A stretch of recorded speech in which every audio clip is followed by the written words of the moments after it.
Hey all, Infernal here. Now that we're solidly into 2025, I wanted to look back at 2024 and check out 10 of my favorite games from that year.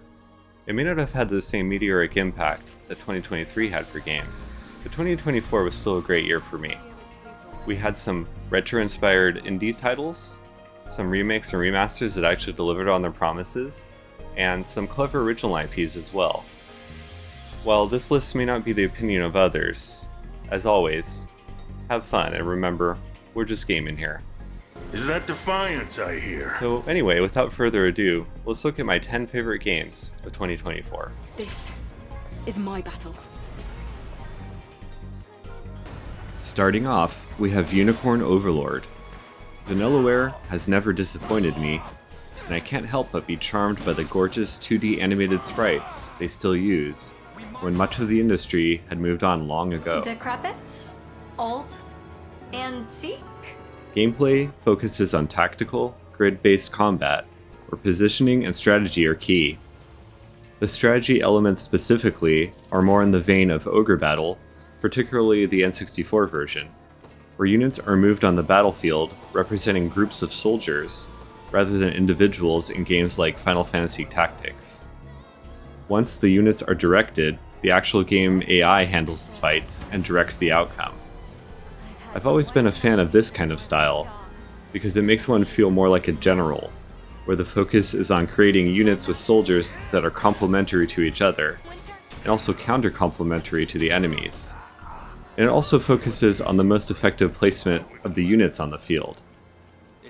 As Vanillaware has done in the past, sadly, Unicorn Overlord remains a PlayStation exclusive, Please, help us break free of their bloodied fangs.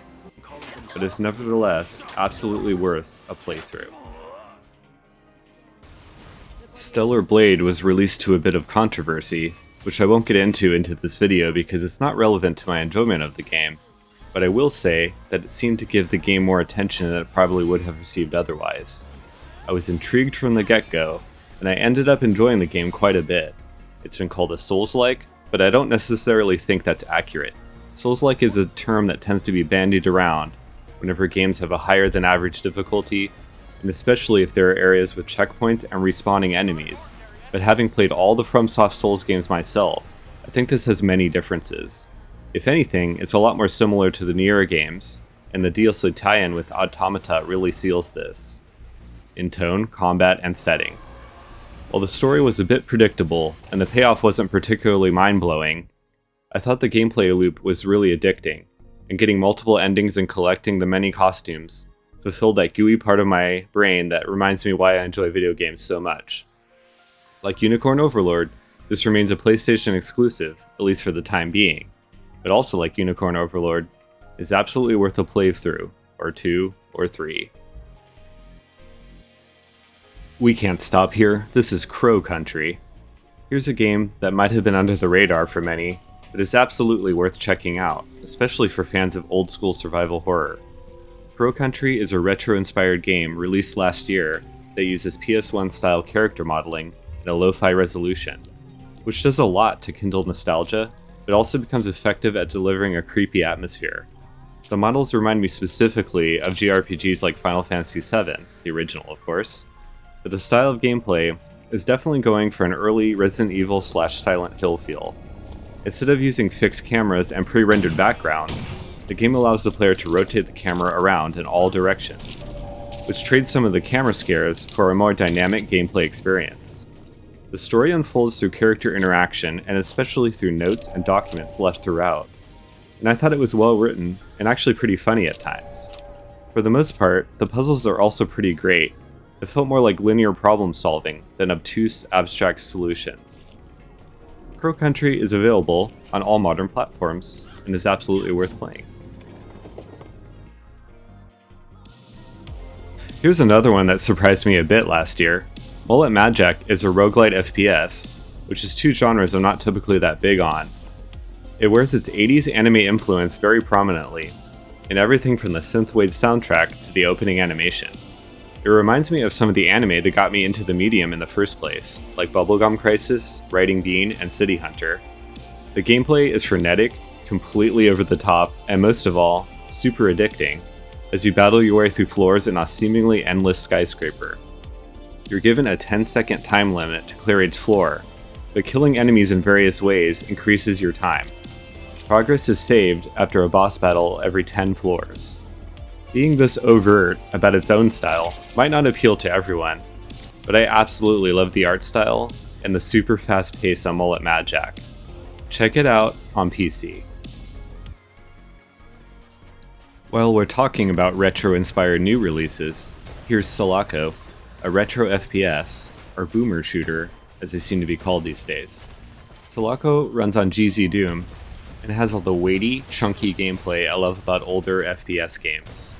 You play as Dawn, a security head for the titular space station where the story takes place, and as environmental storytelling FPSs go, you start to find out some of the mysteries of the station around you. Selaco has some really cool set pieces, and I love the interactable objects and destructible environments it delivers as it tells its story. The game is said to be heavily inspired by Fear, the game, not the emotion, but I get heavy Half-Life vibes too, what with the enemy chatter over comms and the scripted events on a station that is falling apart. Gunplay should be the most important part of an FPS, and Selaco is really good at balancing the power fantasy with some real challenge. Check it out on PC, and as a bonus you can get it in a bundle with Mullet Madjack on Steam. We finally got a new indie game at the tail end of last year, and it's great. The team at Machine Games, also known for the more recent Wolfenstein games among others, made a great choice by choosing an era of Indiana Jones that's in between the timeline of the original 3 movies. Having a first-person perspective and employing Troy Baker to do his best Harrison Ford impression, there it is, really makes it feel like you're experiencing an Indiana Jones film through the character's eyes. The graphics take exceptional advantage of higher-end GPUs too, and it's one of a few games recently that was worth bumping up some of the RTX settings for. Either way, it's definitely the best indie game I've played in recent memory. Now here's a pairing that caught me off guard: the hyperactive gunplay of Metal Slug, combined with the planning of Final Fantasy Tactics. Check out Metal Slug Tactics, a game that for all intents and purposes is a strategy RPG, complete with the hex grid for unit positions and turn-based gameplay. The game uses the characters that should be familiar to fans of the classic SNK Metal Slug titles, and also features some great animation in the tradition of those games. It's also a bit of a roguelite, and I mean that in the sense that your progress is only saved after you've completed a zone without dying. I've always loved the style of the Metal Slug games, and combining that with some of the elements I love about strategy RPGs made it one of my favorite games of 2024. Metaphor ReFantazio is a great game with a funny name, in a tradition of great RPGs with funny names. While feeling like a Persona game in style and some of the gameplay elements, Metaphor exchanges the modern sci-fi setting for one with medieval fantasy and magic. I guess you could argue that Persona has magic in a way, but I digress. I'm a fan of this game's style a lot, and without giving too much away about the story, what I really liked is how it reminded me of older JRPGs like Grandia 2 and the earlier Final Fantasy games, with commentaries about the role of religion and issues of morality.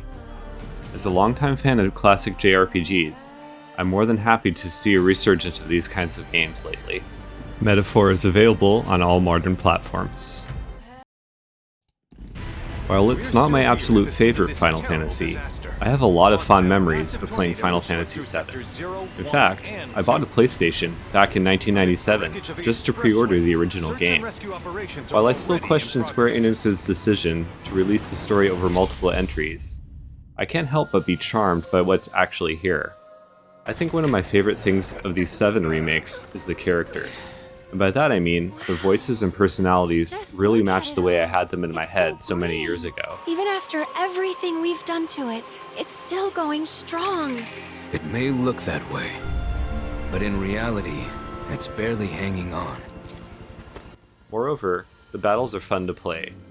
I was originally skeptical about the decision to make the battles real-time, but I ended up liking that quite a bit, and I think it works well with the presentation.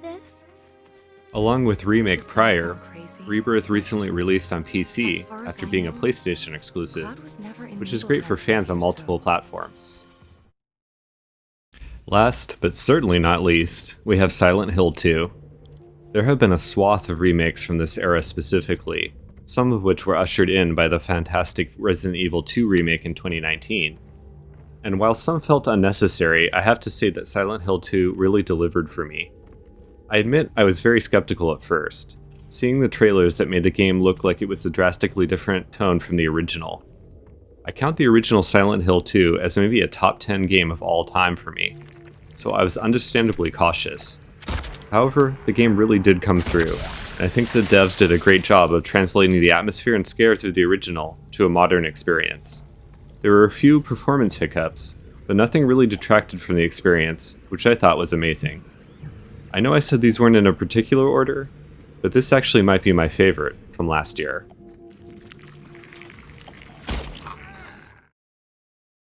Alright, so that was my top 10 favorite games from 2024.